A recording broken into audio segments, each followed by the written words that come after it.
Now I'd like to introduce Dr. Brendan Murphy, who's CEO of Austin Health. He's been CEO of Austin Health since 2005, and prior to that he was Professor of Nephrology and Chief Medical Officer at St Vincent's Health. He's also currently a member of the boards of Health Workforce Australia and the Florey Institute of Neuroscience and Mental Health, and is Professorial Associate with the title of Professor at Melbourne University. We're very fortunate to have Brendan join us tonight, speaking on a topic that is often taboo.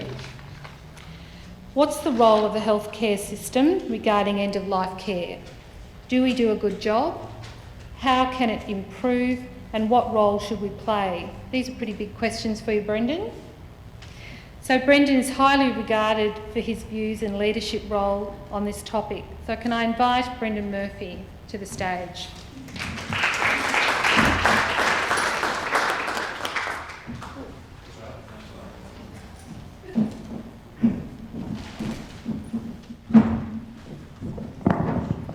Thanks, Michelle, and thank you for inviting me to join you tonight. If I go on too long, just give me a wave. And I've given up PowerPoint after 30 years of giving talks with just text slides. I've decided that I ought to start talking like a normal human being.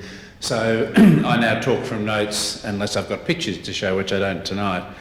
Just before I start, Jane mentioned that we're doing our strategic plan at the moment at Austin Health, and we're consulting everyone we can. So this is on your chairs, and if anyone can think of any ideas about how we can do things better, please send us an email.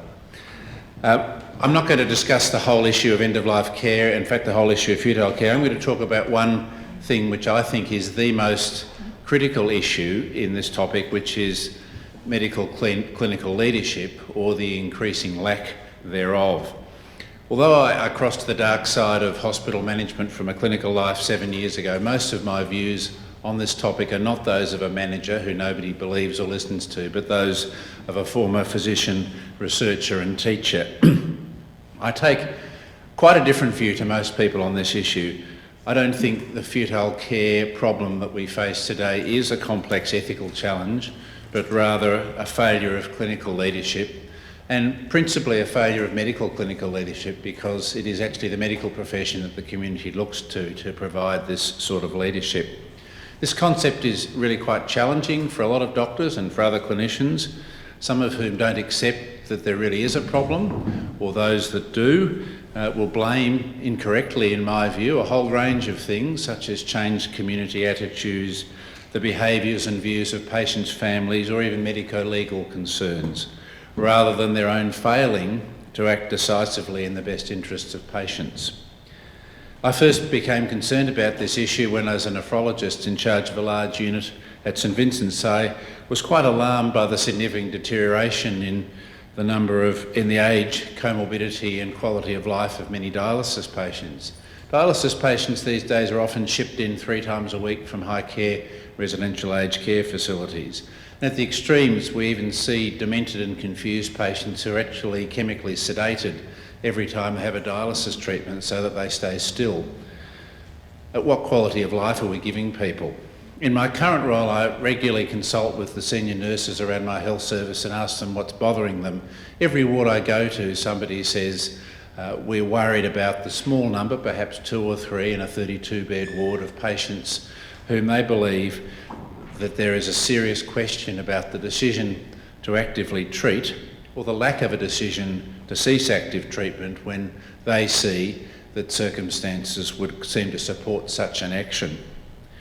With all of the exponential growth these days in the diagnostic skills of our wonderful advanced health system, the one diagnosis that we seem to be almost unable to make now is the diagnosis of dying. We know that the average age of our acute hospital inpatients has increased significantly, and of course chronological age shouldn't be a guide on its own to treatment. But if you consider the number of high care residential aged care patients transferred with dementia and perhaps their terminal pneumonia to hospitals, who end up being given antibiotics to have a go at treatment rather than provide appropriate palliation in the hospital, or even better, staying in their residential aged care facility, The limited work we have on advanced care directives would suggest that that's what these people would want. Consider also the increasing age and comorbidity of patients undergoing major cancer surgery or cardiac surgery. The survival rates are often reasonably good, but at what quality of life? An interesting and quite challenging different angle on this problem is the potential impact of the health prevention agenda. There is obviously a moral imperative in our community to reduce the incidence of lifestyle preventable diseases. But if we're successful in health prevention without addressing the end-of-life or futile care problem, this problem with futile care could just get worse. Let's assume we do solve the lifestyle problems of obesity, type 2 diabetes, smoking and the like.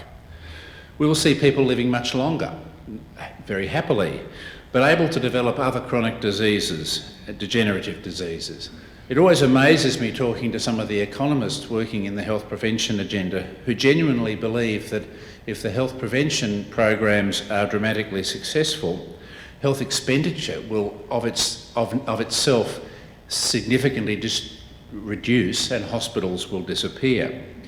Some seem to have the view that in this utopian world, when someone's time is up, a fit 90-year-old will pull on the tracksuit and Nikes and jog down to Tobin Brothers and hop in the coffin and pull down the lid, rather than suffer many years of age-related dementia, age-related malignancies and other degenerative diseases, which inevitably our highly clever healthcare system and its clinicians will find new and more successful and expensive ways to treat.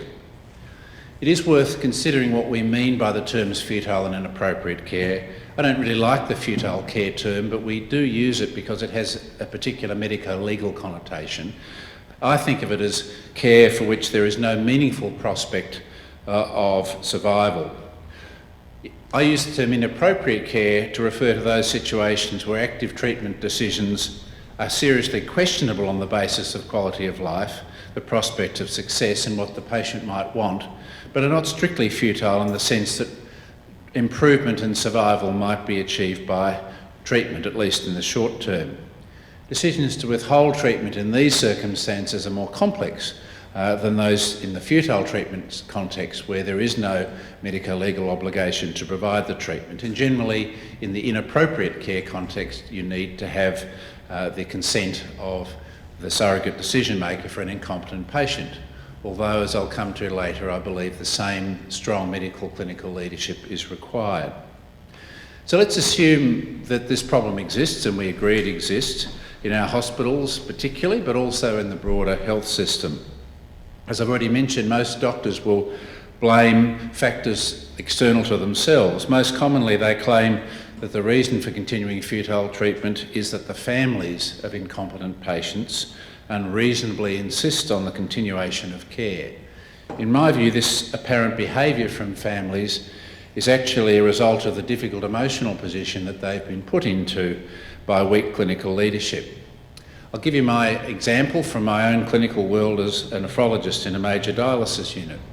A not uncommon problem referred to earlier by Jane is the type 2 diabetes epidemic, and I would often see an elderly diabetic man, perhaps in his late 80s, referred for consideration of dialysis. Generally, this person a typical case might be demented, incompetent, bedbound, partially blind, missing a leg and with diffuse vascular disease. Almost the last system to go is the kidneys. My approach to this family was quite simple. I would say to them that whilst dialysis might be technically possible and might prolong his life, it would be a dreadful thing to do to him, invasive and distressive, and possibly involve him spending those last several months in hospital the whole time. After a long and careful explanation, I would then say that for these reasons, we as clinicians have decided that we're not going to dialyse him, and we're in fact going to provide palliative care and refer the palliative care unit to see him quickly.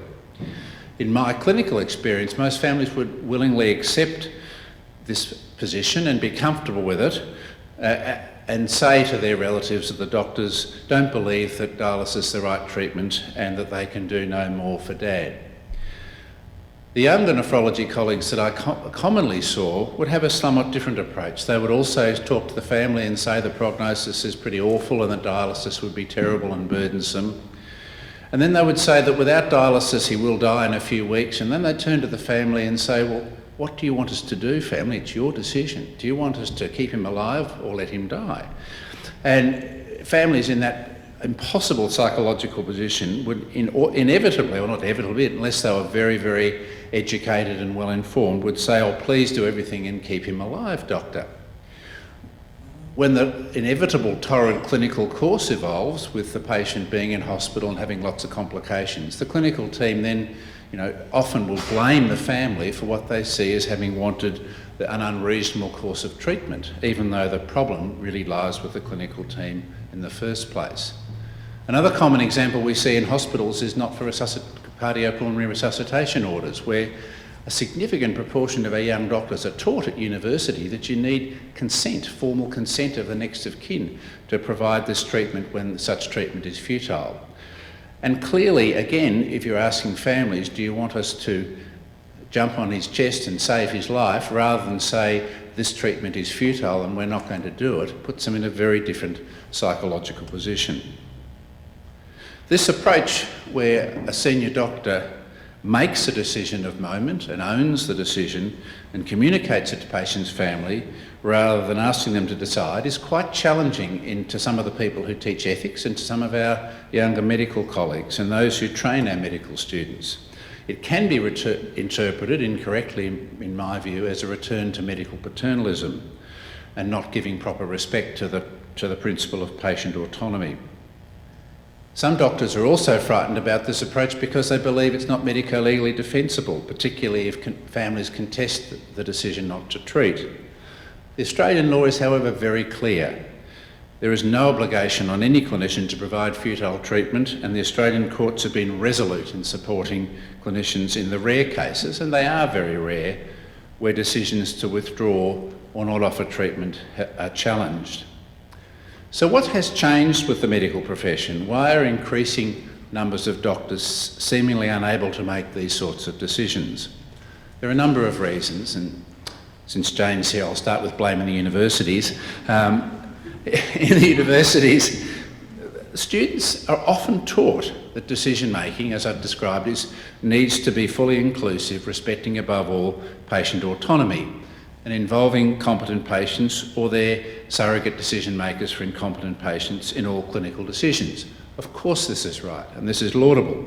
Unfortunately, this laudable approach can lead to a distorted view that significant clinical decisions about incompetent patients can only be made by the next of kin, including circumstances where the next of kin can't effectively make those decisions because of the psychological jeopardy of the situation or because of a lack of directed advice from the clinicians. Another reason for the problem in clinical leadership we have now is the apparent increasing mismatch in medical and some other clinical graduates between technical and emotional intelligence. We still have very bright young men and women going into medicine and coming out with their medical degrees, but strong communication skills and a true sense of empathy are not always well developed, and in some medical specialties particularly, they're actively not role modelled. Technical subspecialisation itself is a real problem, and the demise of generalism. Technical subspecialisation is damaging these core cognitive and holistic competencies of medical practitioners, which I believe is the essence of a medical practitioner. Clearly the complexity, the technical complexity of the work that doctors do now requires doctors to develop narrow advanced technical skills, and many can successfully blend these with a retention of the core holistic patient care skills. For others, however, the acquisition of a truly fantastic but very narrow expertise seems to displace generalist behaviours. For example, Austin Health has one of the biggest pancreatic cancer services in the nation, and some of our pancreatic cancer surgeons, you wonder whether they're actually looking at the patient rather than the cancer on the CAT scan and deciding whether it's technically resectable. The technical operation probably is possible, but often, and the patient will generally survive, but at what quality of life and morbidity? Time constraints, I think, are a really important factor that's leading to this problem. Doctors are very time poor in all areas of practice now, and communicating difficult decisions to a family or sometimes a patient, if they're competent, is very, very timely. And it's much quicker to simply not make a decision or to devolve that decision to a junior staff member who can't do it with confidence.